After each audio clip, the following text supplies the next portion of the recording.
Hi, my name's Toogee Sielsch. I've lived here in South Lake Tahoe for 41 years. I moved here in the early 80s wanting to become a ski bum after being a surf bum growing up on Maui. And once I got here, I fell in love with it and never left. And about 20 years ago, I started learning everything I could about our local black bear population as that black bear population was growing. And in the last 13, 14 years, I've really taken a deep dive into the world of our black bears and the urbanization of black bears. So we're going to walk into this area now, and as you walk through on some aspen trees, you're going to see a lot of claw marks. So there's a lot of bear sign in this area. And then we'll talk about what's going on with bears right now at this time of year. So in this area here on these aspen trees, you see there's tons of bear sign, these claw marks of bears climbing up and down the trees. Sometimes for safety in aspen trees, and sometimes they like to eat the fresh shoots of the leaves at the top when there's still leaves on, right? Yeah. So, well, this was a bigger scratch. No, it's about the same size, but as the tree grows, the scratch expands. So these are old, right? Yeah, those are neat. These are fresh within the last year. So it's really interesting because as they get older, they seem to grow bigger, but that's the tree that's growing time. So right now we're just at the end of fall. We're about a month away from the beginning of winter. And a lot of people around town seem to think that, oh, it snows. So the bear's just going to go right into overwinter denning and they're going to go into torpor to hibernate over winter. Well, it doesn't really roll like that because right now they're still in what's called hyperphagia. So they're still in a time of their life cycle in the year where they're really trying to get as many calories taken in to prepare for overwintering as they can. So it's really important that we still secure all our attractants that might bring a bear to our house.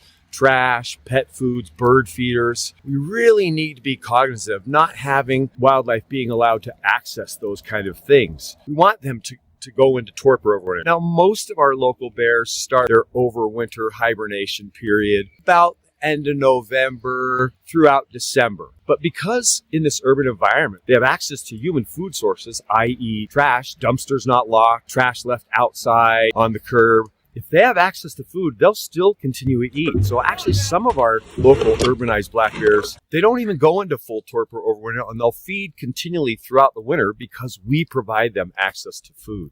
So it's really important that we think about the fact that, oh, it's winter, I don't have to worry about my trash and all that. No. You still have to worry about your trash as locals. We really need to be cognizant, not just in spring, summer, and fall, but spring, summer, fall, and winter, that we're not providing easy human food access to wildlife that surround us here in this urban environment. Now, what's happened is they've become human food conditioned and habituated to being around humans. And what that has done is it's changed their behaviors. So instead of moving miles and miles through the forest looking for natural food sources, they've really tightened up their foraging area to just be hitting like local dumpsters around neighborhoods and things like that. And over the years, we've seen a number of bears that have learned about going into houses, even going into houses to find food, because black bears have a sense of smell that is 7 times greater than a bloodhound. They have the best olfactory senses ever in the world of any species. They have such a great sense of smell. They can smell things from 2 miles away. And they've come to learn, literally, I've known bears that have just gone door to door trying to get into houses. And it used to be that a lot of our urbanized bears that were prone to breaking and entering would look for an open slider, open window, open front door. But what's happened is they've become, I don't want to say more aggressive, but they've learned other ways to get past things that are keeping them from getting, like a locked door, a locked window. So they've been known to be breaking windows now, breaking into doors. And that in itself is obviously problematic, but there's no maliciousness on the part of the bear. But where it becomes dicey is when our bears have so habituated to being around us. Some of them are very comfortable of going into an enclosed space, into a house, knowing that people are in that building. Which is scary. It is. Yeah. And again, no maliciousness on the part of the bear, but if you don't know a bear's in your kitchen and you walk out to your front door and you see your front door open and you're like, oh, I didn't leave the door open, and you're standing in the front door, well, if that bear wants out at that point, you're in that bear's way and it might try and move past you. It doesn't want to attack you. It doesn't want to eat you. Bad things can happen in that situation. Light from the freezer shining on the bear, and he was heaving frozen food out onto the floor. Eventually, the bear went back downstairs and out the door, but the damage had been done. And it's just because that bear's following its nose and it's learned these ramped up behaviors. Most of our bears that live around here don't really go for those behaviors. In other words, the hardcore, what we would call conflict bears, are few and far between. They're really just a small handful of bears. All the bears we have. Most of our bears that we have really aren't conflict bears. Yeah, they might get under a house den in a crawl space or day bed in a crawl space, but they're not really prone to going into buildings. It's just those few. And usually how it happens is mama bear teaches her cubs that behavior, who teach their cubs that behavior, because that's a learned, taught behavior. And black bears are extremely intelligent. Right.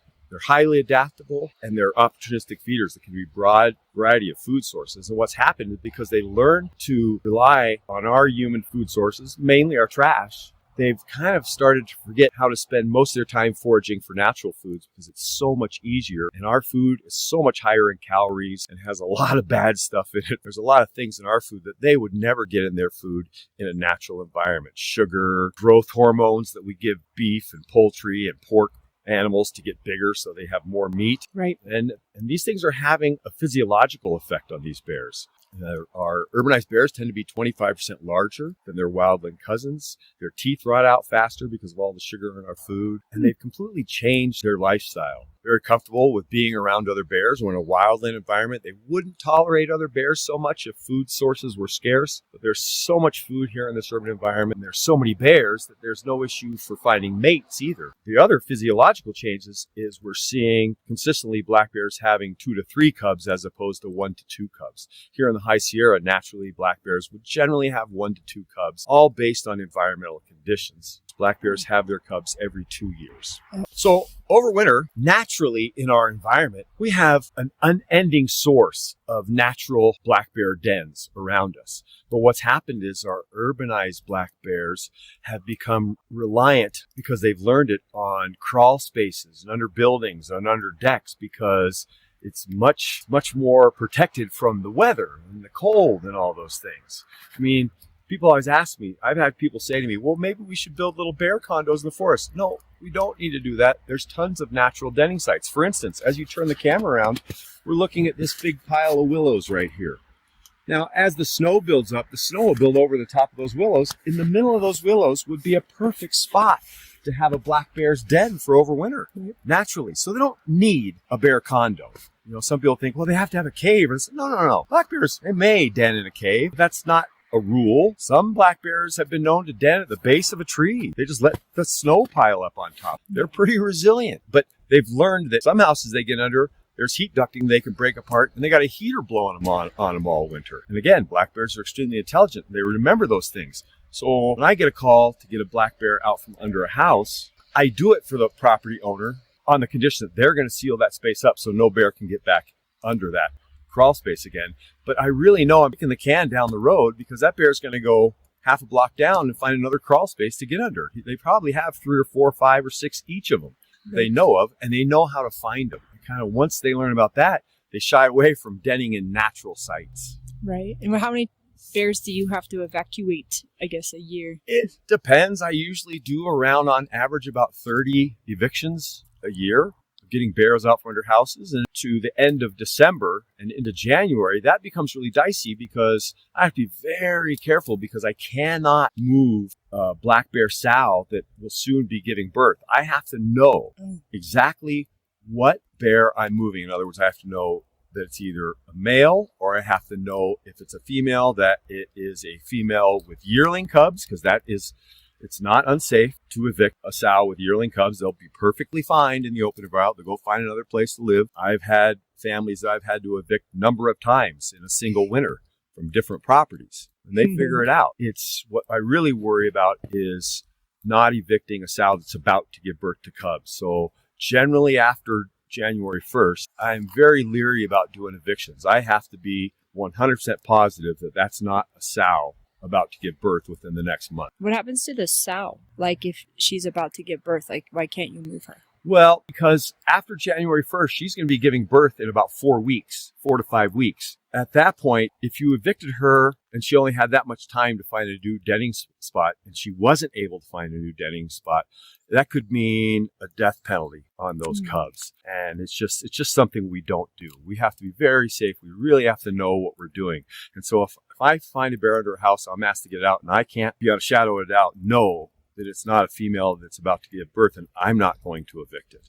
Right. I'm going to err on the side of caution. Now, is that your job to do that? No, it is not. I do this free service to my community to help them mitigate ewe and bear conflict issues, because bear gets under a house, they can do a lot of damage. Not on purpose, no maliciousness again, but when you put a 300-400 pound body through an 18-inch crawl space with heat ducting, plumbing, water pipes, sometimes electrical wire, especially insulation, they'll pull all the insulation down to make their bedding. So we don't want bears deading under houses. It's not healthy for them. I've seen bears that have ripped into electrical wiring. I've seen bears shock themselves on it. It didn't kill them, but I've seen bears get shocked as they're chewing through walls to get into spaces. And they've hit into conduits and get shocked and run away. It's scary. We don't, No. How do you get them out? Well, generally, a couple different methods I can use. More often than not, a lot of attitude. I use a lot of attitude to get them out. Sometimes maybe a paintball gun or some firecrackers or things like that to startle them to get it out. But more often than not, it's my presence. Like you get loud. You get loud, you yell, you can bang on the walls. Them out. Sometimes they'll have to crawl under the house with bears just to find them, because every crawl space is different. Some crawl spaces are labyrinth, so it can be a little dicey, but it's not nearly as dangerous as it seems. Thank you for taking care of them.